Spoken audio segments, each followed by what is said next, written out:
তো হেল্ল' বন্ধু বান্ধৱীসকল, আশা কৰোঁ আপোনাৰ সকলোৱে ভালে আছে। তো আজি মই লৈছোঁ আপোনালোকৰ বাবে এটা নতুন ভিডিঅ'টো হ'ল যে অসম চৰকাৰৰ ফালৰ পৰা এটা নতুন আঁচনি মুকলি কৰা হৈছে। আঁচনিখনৰ নাম হ'ল মুখ্যমন্ত্ৰী জীৱন অনুপ্ৰেৰণা আঁচনি। আৰু এই আঁচনিখনৰ জৰিয়তে আপোনালোকে প্ৰতি মাহে 2,500 টকা 2,500 টকা আপোনালোকে ডাইৰেক্ট বেংক একাউণ্টত লাভ কৰিব, প্ৰতি মাহে আপোনালোকে লাভ কৰিব। তো আপোনালোকে যদি এই আঁচনিখনত আবেদন কৰিব বিচাৰে তো আপোনালোকে আবেদন কৰিব পাৰিব। তো আবেদন কৰাৰ সময়ত কি কি ডকুমেণ্টছৰ প্ৰয়োজন হ'ব, কোনসকলে এই আঁচনিখনত আবেদন কৰিব পাৰিব, কেনেকৈ আপোনালোকে আবেদন কৰিব, তো সকলো ডিটেইলছ আজিৰ এইটো ভিডিঅ'ত মই আপোনালোকক এইটো যে জনাই দিম। তো আপোনালোকে ভিডিঅ'টো অলপো স্কিপ নকৰাকৈ প্ৰথমৰ পৰা শেষলৈ চাই থাকিব। আৰু যদি মোৰ চেনেলত নতুন হৈ আছে তেনেহ'লে প্লিজ চেনেলটো ছাবস্ক্ৰাইব কৰিব আৰু কাষত থকা বেল আইকনটো অন কৰি দিব। আৰু এইটো ভিডিঅ' আপোনাৰ বন্ধু বান্ধৱীসকলৰ ওচৰত হোৱাটছআপত ফেচবুকত যিমান পাৰে আপোনালোকে শ্বেয়াৰ কৰি দিব, যাতে সকলোৱে এই ভিডিঅ'টো চাই মুখ্যমন্ত্ৰী জীৱন অনুপ্ৰেৰণা আঁচনিখনৰ বিষয়ে জানিব পাৰে বা এপ্লাই কৰি ল'ব পাৰে। তেন্তে বলক ভিডিঅ'টো আৰম্ভ কৰোঁ। তো প্ৰথমতে আপোনালোকে এই আঁচনিখনৰ বিষয়ে জানি লওক যে এই আঁচনিখনত কোনসকলে আবেদন কৰিব পাৰিব, এলিজিবিলিটি ক্ৰাইটেৰিয়া কি হ'ব লাগিব, আৰু আবেদন কৰাৰ সময়ত কি কি ডকুমেণ্টছৰ প্ৰয়োজন হ'ব, কি কি নথিপত্ৰৰ প্ৰয়োজন হ'ব। ইয়াৰ পিছত আপোনালোকে আবেদন কেনেকৈ কৰিব মই ভিডিঅ'ৰ শেষত আপোনাক জনাই দি আছোঁ। তো চাওক, ইয়াতে কোৱা হৈছে অসম জীৱন প্ৰেৰণা আঁচনি 2025 অনলাইন আবেদন, যোগ্যতা, সুবিধা আৰু অধিক। তো এই আঁচনিখনৰ কি কি সুবিধা পাব, কি কি যোগ্যতা হ'ব লাগিব প্ৰথমতে জানি লওক। চাওক, ইয়াতে কোৱা হৈছে অসমৰ নিবনুৱা স্নাতক যুৱক যুৱতী আৰু গৱেষণা পণ্ডিতসকলক সবলীকৰণৰ লক্ষ্যৰে এক পৰিৱৰ্তনশীল পদক্ষেপ জীৱন প্ৰেৰণা আঁচনি 2025 প্ৰৱৰ্তন কৰিছে অসম চৰকাৰে। এই আঁচনিৰ জৰিয়তে তেওঁলোকে স্থায়ী কৰ্মসংস্থাপনৰ সন্ধানত স্বাধীনতা লাভ কৰাত সহায়ক হোৱাকৈ আৰ্থিক সাহায্য প্ৰদান কৰে। 2025 চনৰ 10 মাৰ্চত বিত্তমন্ত্ৰী অজন্তা নিয়োগে ঘোষণা কৰা এই আঁচনিখন 25 কোটি টকাৰ বাজেটেৰে সমৰ্থিত, যাৰ ফলত অসমৰ যুৱক যুৱতীসকলৰ বাবে শক্তিশালী সমৰ্থন নিশ্চিত কৰা হৈছে। এই লেখাটোত আমি অনলাইনত কেনেকৈ আবেদন কৰিব পাৰি, যোগ্যতাৰ মাপকাঠি, সুবিধাসমূহ, প্ৰয়োজনীয় নথিপত্ৰসমূহ আৰু অধিক অন্বেষণ কৰিম। অধিক বিৱৰণ হেয়াৰে জীৱন প্ৰেৰণা স্কিম আছাম অনলাইন আবেদন কৰক। তো ইয়াতে আপোনালোকে চাওক জনাই দিয়া হৈছে। তো তাৰপিছত চাওক, ইয়াতে আপোনালোকে তো এই আঁচনিখনৰ আপোনালোকে উদ্দেশ্যটো আপোনালোকে জানি লওক। চাওক, ইয়াতে কোৱা হৈছে জীৱন প্ৰেৰণা আঁচনিৰ প্ৰধান লক্ষ্য হৈছে অসমৰ যুৱক যুৱতীসকলক শিক্ষাৰ পৰা কৰ্মসংস্থাপনলৈ পৰিৱৰ্তনৰ সময়ত আৰ্থিক শিথিলতা প্ৰদান কৰি সবলীকৰণ কৰা। আঁচনিখনৰ লক্ষ্য হৈছে, তো আপোনালোকে নিশ্চয় গম পালে ইয়াৰ উদ্দেশ্যটো কি। তাৰপিছত দৈনন্দিন খৰচ স্বতন্ত্ৰভাৱে পৰিচালনা কৰাত যুৱ স্নাতকসকলক সহায় কৰা, গৱেষণা পণ্ডিতসকলক তেওঁলোকৰ শৈক্ষিক সাধনা অব্যাহত ৰাখিবলৈ উৎসাহিত কৰা, বৰ্ধিত অনুদানৰ দ্বাৰা বিভিন্ন সক্ষম নাগৰিকৰ বাবে আৰ্থিক চাপ হ্ৰাস কৰা। তাৰপিছত আৰ্থিক সাহায্যৰ জৰিয়তে দক্ষতা বিকাশ আৰু কেৰিয়াৰ প্ৰস্তুতিৰ পোষকতা কৰা। তো আপোনালোকে নিশ্চয় গম পালে। তো তাৰপিছত চাওক, ইয়াতে কোৱা হৈছে এই আৰ্থিক সাহায্য প্ৰত্যক্ষ লাভ হস্তান্তৰ DBT ব্যৱস্থাৰ জৰিয়তে হিতাধিকাৰীৰ বেংক একাউণ্টলৈ পোনপটীয়াকৈ হস্তান্তৰ কৰা হয়, যাৰ ফলত স্বচ্ছতা আৰু কাৰ্যক্ষমতা নিশ্চিত কৰা হয়। তো আপোনালোকে নিশ্চয় গম পালে এই যিটো আপোনাক টকা দিয়া হ'ব DBT মাধ্যমেৰে আপোনাক দিয়া হ'ব। তো আপোনাৰ যদি বেংক একাউণ্টখন যদি আধাৰ কাৰ্ডখনৰ লগত লিংক নাই তো কৰি ল'ব, কাৰণ যিটো আপোনাৰ চৰকাৰৰ ফালৰ পৰা ডাইৰেক্ট বেংক একাউণ্টত দিয়া হ'ব সেইটো আপোনাৰ DBT মাধ্যমেৰে আপোনাক দিয়া হ'ব। তো আপোনালোকে নিশ্চয় গম পালে। তো তাৰপিছত চাওক, আপোনালোকে ইয়াতে এটা পষ্ট দিয়া হৈছে চিফ মিনিষ্টাৰ জীৱন প্ৰেৰণা, আপুনি নিশ্চয় গম পালে 25 কৰল টকা দিয়া হ'ব যুৱক যুৱতীসকলক। তাৰপিছত আপোনালোকে চাওক, ইয়াতে কোৱা হৈছে জীৱন প্ৰেৰণা আঁচনি 2025 বাবে যোগ্যতাৰ মাপকাঠি। তো আপোনাৰ কি কি যোগ্যতা হ'ব লাগিব আপোনালোকে ইয়াতে জানি লওক। তো যদি আপোনালোকে যোগ্যতা নহয় তো আপোনালোকে আবেদন কৰি লাভ নাই, যদি আপুনি যোগ্যতা হয় তো আপোনালোকে আবেদন কৰি লৈ ল'ব। তো তাৰপিছত চাওক, আপোনালোকে ইয়াতে কোৱা হৈছে আঁচনিৰ বাবে আবেদন কৰিবলৈ আবেদনকাৰীয়ে তলত দিয়া যোগ্যতাৰ প্ৰয়োজনীয়তাসমূহ পূৰণ কৰিব লাগিব। তো ইয়াতে আপোনাক তলত দিয়া হৈছে, মই আপোনালোকক জনাই দি আছোঁ। তো চাওক, ইয়াতে আপোনালোকে প্ৰথমতে চাওক আৱাস, অসমৰ স্থায়ী বাসিন্দা হ'ব লাগিব। 1 নম্বৰ অসমৰ স্থায়ী বাসিন্দা হ'ব লাগিব, তেতিয়াহে আপোনালোকে এই আঁচনিখনৰ সুবিধা লাভ কৰিব। তাৰপিছত শিক্ষাগত অৰ্হতা, তো আপোনাৰ কি শিক্ষা হ'ব লাগিব। চাওক, ইয়াতে কোৱা হৈছে চৰকাৰী বিশ্ববিদ্যালয় মহাবিদ্যালয় পৰা স্নাতক 2025 বেচ বা ৰাজ্যিক কেন্দ্ৰীয় চৰকাৰী বিশ্ববিদ্যালয় নামভৰ্তি কৰা গৱেষণা পণ্ডিত হ'ব লাগিব। তো আপোনালোকে নিশ্চয় গম পালে। তাৰপিছত নিয়োগৰ অৱস্থা, নিবনুৱা হ'ব লাগিব। আপুনি কিন্তু নিবনুৱা হ'ব লাগিব, তেতিয়াহে আপোনালোকে এই আঁচনিখনৰ সুবিধা লাভ কৰিব। নিবনুৱা হ'ব লাগিব আৰু মুখ্যমন্ত্ৰীৰ নিযুত মইনাৰ দৰে অনুৰূপ আঁচনিৰ পৰা সুবিধা লাভ নকৰা হ'ব লাগিব। যদি আপোনালোকে নিযুত মইনা আঁচনি, যিটো নিযুত মইনা আঁচনি, এই আঁচনিখনত যদি আপোনালোকে টকা লাভ কৰে, তো আপোনালোকে এই আঁচনিখনত আবেদন কৰি লাভ নাই, আপোনালোকে লাভ নকৰিবই আঁচনিখনত টকা, যদি আপোনালোকে নিযুত মইনা আঁচনিখনত টকা পাই আছে। তাৰপিছত বেংক একাউণ্ট DBDৰ বাবে আধাৰ সৈতে সংযুক্ত বেংক একাউণ্ট থাকিব লাগিব। তুমি আপোনাক ওপৰত কৈ দিলোঁ অলপ আগতে যে আপোনাৰ যিটো বেংক একাউণ্ট, সেইটো আপোনালোকে আধাৰ কাৰ্ডখনৰ লগত সংযুক্ত হ'ব লাগিব। DBDৰ বাবে আধাৰ সৈতে সংযুক্ত বেংক একাউণ্ট থাকিব লাগিব, তেতিয়াহে আপোনালোকে লাভ কৰিব। তাৰপিছত গৱেষণা পণ্ডিতৰ বাবে অতিৰিক্ত প্ৰয়োজনীয়তা বিশ্ববিদ্যালয় প্ৰদান কৰা পৰিচয় পত্ৰ লাগিব।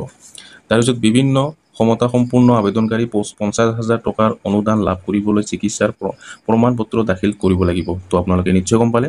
তো তাৰপিছত চাগে আপোনালোকে তো এই আঁচনিখনৰ চাগে জীৱন প্ৰেৰণা আঁচনিৰ সুবিধা, তো এই আঁচনিখনৰ কি সুবিধা লাভ কৰিব চাগে কোৱা হৈছে, আঁচনিখনে হিতাধিকাৰীৰ প্ৰয়োজন অনুসৰি নমনীয় আৰ্থিক সহায় আগবঢ়ায়।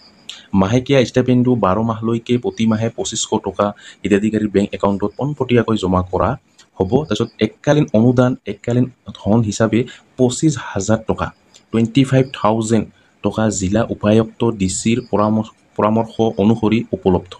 তাৰপিছত বিভিন্ন সক্ষম লোকৰ বাবে বৰ্ধিত অনুদান, বিভিন্ন সক্ষম গৱেষণা পণ্ডিতসকলৰ বাবে 50,000 টকাৰ এককালীন অনুদান। তো আপোনালোকে নিশ্চয় গম পালে। তাৰপিছত ইয়াতে কৈছে এই সুবিধাসমূহ কেৰিয়াৰ গঢ়ি তোলাৰ প্ৰচেষ্টাক সমৰ্থন কৰিবলৈ ডিজাইন কৰা হৈছে, যেনে প্ৰতিযোগিতামূলক পৰীক্ষাৰ বাবে প্ৰস্তুতি চলোৱা, দক্ষতা বিকাশৰ পাঠ্যক্ৰম অনুসৰণ কৰা বা উদ্যোগীকৰণৰ সুযোগসমূহ অন্বেষণ কৰা। তো আপোনালোকে নিশ্চয় গম পালে। তাৰপিছত আপোনালোকে যদি ইয়াৰ বিষয়ে আপোনালোকে আৰু জানিব বিচাৰে, তো আপোনালোকে চিফ মিনিষ্টাৰ আছামৰ যিটো টুইটাৰ, এই টুইটাৰত গৈ আপোনালোকে ইয়াতে জানিব পাৰিব। ইয়াতে আপোনাক স্পষ্ট আমাৰ অসমৰ মুখ্যমন্ত্ৰী হিমন্ত বিশ্ব শৰ্মা কি ঘোষণা কৰিছে অসম কেবিনেটত বৈঠকত, তো আপোনালোকে জানিব পাৰিব। তো তাৰপিছত চাগে আপোনালোকে আবেদনৰ বাবে প্ৰয়োজনীয় নথিপত্ৰ, তো কি নথিপত্ৰ প্ৰয়োজন হ'ব মই আপোনাক এতিয়া জনাই দি আছোঁ। তো চাগে কোৱা হৈছে, তো আবেদন প্ৰক্ৰিয়াৰ বাবে তলত দিয়া নথিপত্ৰসমূহ প্ৰস্তুত কৰিব লাগিব। ইয়াতে আপোনালোকে ভালকৈ জানি ল'ব। আপোনালোকে ভিডিঅ'টো পজ কৰি হয়তো আপোনালোকে স্ক্ৰীনশ্বট ল'ব পাৰে। এই আপোনাৰ কি ডকুমেণ্টছৰ নথিপত্ৰ প্ৰয়োজন হ'ব। 1 নম্বৰ ইয়াতে কোৱা হৈছে, 1 নম্বৰ পাছপোৰ্ট আকাৰৰ ফটো, 2 নম্বৰ আধাৰ কাৰ্ডখন লাগিব, পেন কাৰ্ডখন লাগিব, ৰেচন কাৰ্ডখন লাগিব, বেংকৰ পাছবুক আধাৰ সৈতে সংযুক্ত হোৱা লাগিব, স্নাতক ডিগ্ৰীৰ প্ৰমাণপত্ৰ স্নাতকসকলৰ বাবে, তো আপোনাৰ যিটো ডিগ্ৰীৰ আপোনাৰ যিটো প্ৰমাণপত্ৰ সেইটো লাগিব, বিশ্ববিদ্যালয় প্ৰদান কৰা পৰিচয় পত্ৰ গৱেষণা পণ্ডিতৰ বাবে। তাৰপিছত অসমতাৰ প্ৰমাণপত্ৰৰ বিভিন্নভাৱে সক্ষম আবেদনকাৰীৰ বাবে। তাৰপিছত ইয়াতে কোৱা হৈছে স্থায়ী বাসিন্দাৰ প্ৰমাণপত্ৰ, যেনে গ্ৰাম্য অঞ্চলৰ বাবে গাঁওবুঢ়াৰ পৰা বা চহৰৰ বাবে GMC গৃহস্থাৰ প্ৰমাণপত্ৰ। তো আপোনালোকে নিশ্চয় গম পালে। তো এইকেইখন ডকুমেণ্টছৰ আপোনাৰ প্ৰয়োজন হ'ব। তো আপোনালোকে যদি ডকুমেণ্টছ আপোনাৰ নাই, তো সোনকালে বনাই ল'ব। তো এইকেইখন ডকুমেণ্টছ হ'লেহে আপোনালোকে এই আঁচনিখনৰ সুবিধা লাভ কৰিব। তো আপোনালোকে নিশ্চয় গম পালে। তো তাৰপিছত চাগে আপোনালোকে জীৱন প্ৰেৰণা আঁচনি 2025 লঞ্চিং তাৰিখ, তো কেতিয়া লঞ্চ কৰা হ'ব, কেতিয়াৰ পৰা আবেদন কৰিব পাৰিব, সেইটো আপোনাক ইয়াতে জনাই দি আছোঁ। চাগে কোৱা হৈছে অসম চৰকাৰৰ পৰিৱৰ্তনশীল পদক্ষেপ জীৱন প্ৰেৰণা আঁচনি 2025ৰ কথা আনুষ্ঠানিকভাৱে ঘোষণা কৰা হয়। 2025 চনৰ 10 মাৰ্চত বিত্তমন্ত্ৰী অজন্তা নেওগে ৰাজ্যৰ বাজেট দাখিলৰ সময়ত নিবনুৱা স্নাতক আৰু গৱেষণা পণ্ডিতসকলক সবলীকৰণৰ লক্ষ্যৰে এই যুৱ কল্যাণমূলক কাৰ্যসূচী 2025 চনৰ অক্টোবৰ মাহত আৰম্ভ হ'ব। তো এইটো আপোনালোকে বৰ্তমান আবেদন কৰিব নোৱাৰিব, এইটো অক্টোবৰ মাহৰ পৰা আবেদন আৰম্ভ হ'ব। তো এতিয়ালৈকে কিন্তু আবেদন আৰম্ভ হোৱা নাই। তো আপোনালোকে যদি এই আঁচনিখনত আবেদন কৰিব বিচাৰে, তো আপোনালোকে ৰেডি হৈ থাকক। অক্টোবৰ মাহৰ পৰা আপোনালোকে আবেদন কৰিব পাৰিব। তো যেতিয়াই আবেদন আৰম্ভ হ'ব, মই ভিডিঅ' বনাই মই আপোনালোকক জনাই দিম। তো আপোনালোকে যদি চেনেলটো এতিয়ালৈকে ছাবস্ক্ৰাইব কৰা নাই, তো সোনকালে মোৰ চেনেলটো ছাবস্ক্ৰাইব কৰি কাষত থকা বেল আইকনটো অন কৰি দিব, কাৰণ যেতিয়া ভিডিঅ'টো আপলোড কৰিম সবৰ প্ৰথম চাব পাৰিব আৰু সবৰ প্ৰথম আপোনালোকে এপ্লাই কৰি ল'ব পাৰিব। তো তাৰপিছত ইয়াতে কোৱা হৈছে 25 কোটি টকাৰ নিৰ্দিষ্ট বাজেটৰ সৈতে এই আঁচনিখনে এবছৰলৈকে প্ৰতিমাহে 2500 টকাৰ আৰ্থিক সাহায্য বা 25,000 টকাৰ এককালীন অনুদান আগবঢ়োৱাৰ বিভিন্নভাৱে সক্ষম লোকৰ বাবে 50,000 টকা পণ্ডিতসকলে যোগ্য প্ৰাৰ্থীসকলে 2025 চনৰ অক্টোবৰ মাহত লাইভ হোৱাৰ আশা কৰা অফিচিয়েল পৰ্টেলৰ জৰিয়তে আবেদন কৰিব পাৰে, যাতে তেওঁলোকৰ চাকৰি বিচাৰি আৰু আৰ্থিক স্বাধীনতাক সমৰ্থন কৰিবলৈ ডিজাইন কৰা সুবিধাসমূহ লাভ কৰিব পাৰে।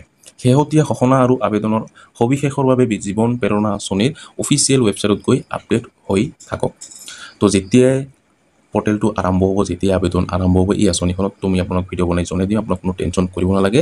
তো যেতিয়া বৰ্তমান আপোনালোকে আবেদন কৰিব নোৱাৰিব, এইটো অক্টোবৰ মাহৰ পৰা আপোনালোকে আবেদন কৰিব পাৰিব। তো এতিয়া মই আপোনালোকক এই আঁচনিখন এটা নতুন নটিফিকেশ্যন মুকলি কৰা হৈছে, সেই নটিফিকেশ্যন মই আপোনালোকক জনাই দি আছোঁ। তো নটিফিকেশ্যনত কি কোৱা হৈছে তো আপোনালোকে জানি লওক। তো এইখনে হৈছে নতুন নটিফিকেশ্যন। ইয়াতে কোৱা হৈছে মুখ্যমন্ত্ৰী জীৱন অনুপ্ৰেৰণা আঁচনিৰ পৰ্টেলৰ শুভ উদ্যোগন। আপুনি চাব পাৰিছে সমূহ উজ্জ্বল নক্ষত্ৰলৈ বিশেষ উদ্যোগনি 7 জুন 2025 বিয়লি 4 বজাত ভূমি মহলা লোকসেৱা ভৱন দিছপুৰ। তো আপুনি চাব পাৰিছে। তো তাৰপিছত ইয়াতে আপোনালোকে কোৱা হৈছে আঁচনিৰ উদ্দেশ্য। তো আপোনালোকে নিশ্চয় গম পালে আঁচনিৰ উদ্দেশ্যটো কি। তো ইয়াতেও জনাই দিয়া হৈছে, মই আপোনাক জনাই দি আছোঁ। আঁচনিৰ উদ্দেশ্যটো হ'ল মই আপোনাক জনাই দি আছোঁ, গৱেষক ছাত্ৰ ছাত্ৰীৰ উদ্ভাৱনী যাত্ৰাত অনুপ্ৰেৰণা যোগোৱাৰ হেতু আৰ্থিক সাহায্য প্ৰদান। তাৰপিছত অসমত শৈক্ষিক উৎকৰ্ষতা আৰু উদ্ভাৱনৰ প্ৰসাৰৰ দিশত বিশেষ পদক্ষেপ। তাৰপিছত দিব্যাংগসকলক গৱেষণাৰ ক্ষেত্ৰত উৎসাহিত কৰা। তাৰপিছত এককালীন অনুদান ইয়াতে আপোনাক দিয়া হৈছে। ইয়াতে আপোনালোকে চাওক গৱেষকসকলৰ বাবে 25,000 টকা বছৰি লাভ কৰিব, প্ৰতিমাহে 2,500 টকা লাভ কৰিব। তাৰপিছত দিব্যাংগ গৱেষকসকলৰ বাবে 80,000 টকা এককালীন সাহায্য লাভ কৰিব। তো আপোনালোকে নিশ্চয় গম পালে। তাৰপিছত আপোনালোকে যোগ্যতাৰ বিষয়টো আপোনালোকে নিশ্চয় গম পালে, কি কি যোগ্যতা হ'ব লাগিব। আপোনাক আগতে মই আপোনাক জনাই দিয়া হৈছে যে কি যোগ্যতা হ'ব লাগিব, আপোনালোকে নিশ্চয় গম পাইছে। তো আপোনালোকে অসমৰ স্থায়ী বাসিন্দা হ'ব লাগিব, তেতিয়াহে আপোনালোকে আবেদন কৰিব পাৰিব। আৰু ইয়াতে কোৱা হৈছে অসমত থকা চৰকাৰী ৰাজহুৱা বিশ্ববিদ্যালয় আৰু প্ৰতিষ্ঠানৰ পূৰ্ণকালীন গৱেষক মুকলি বিশ্ববিদ্যালয় আৰু ব্যক্তিগত প্ৰতিষ্ঠান বাদ দি, যিসকল মুকলি বিশ্ববিদ্যালয় আৰু ব্যক্তিগত প্ৰতিষ্ঠান সেইসমূহ বাদ দি বাকী অসমত থকা যিসকল চৰকাৰী ৰাজহুৱা বিশ্ববিদ্যালয় পঢ়ি থকা ছাত্ৰ ছাত্ৰীহে এই আঁচনিখনৰ সুবিধা লাভ কৰিব। তাৰপিছত অসমৰ স্থায়ী বাসিন্দা হ'ব লাগিব, 2025 চনত PSD কাৰ্যসূচীত নামভৰ্তি কৰা শিক্ষাৰ্থী। তো আপোনালোকে নিশ্চয় গম পালে। তো এইটো নতুন নটিফিকেশ্যন আহি গৈছে। তো আপোনালোকে যদি এই আঁচনিখনত আবেদন কৰিব বিচাৰে তো আপোনালোকে আবেদন কৰিব পাৰিব। তো অক্টোবৰ মাহৰ পৰা আবেদন আৰম্ভ হ'ব। যেতিয়া আবেদন আৰম্ভ হ'ব মই ভিডিঅ' বনাই মই আপোনালোকক জনাই দিম। তো আজি ভিডিঅ'ত ইমানেই, আশা কৰিছোঁ ভিডিঅ'টো ভাল লাগিছে। যদি ভিডিঅ'টো ভাল লাগি থাকে তেনেহ'লে লাইক কৰিব, আৰু যদি মোৰ চেনেলত নতুন হৈ আছে তেনেহ'লে প্লিজ চেনেলটো ছাবস্ক্ৰাইব কৰিব আৰু কাষত থকা বেল আইকনটো অন কৰি দিব। আৰু এইটো ভিডিঅ' আপোনাৰ বন্ধু বান্ধৱীসকলৰ ওচৰত হোৱাটছআপত ফেচবুকত যিমান পাৰে আপোনালোকে শ্বেয়াৰ কৰি দিব, যাতে সকলোৱে এই ভিডিঅ'টো চাই মুখ্যমন্ত্ৰী জীৱন অনুপ্ৰেৰণা আঁচনিখনৰ বিষয়ে জানিব পাৰে বা আবেদন কৰি ল'ব পাৰে। ধন্যবাদ।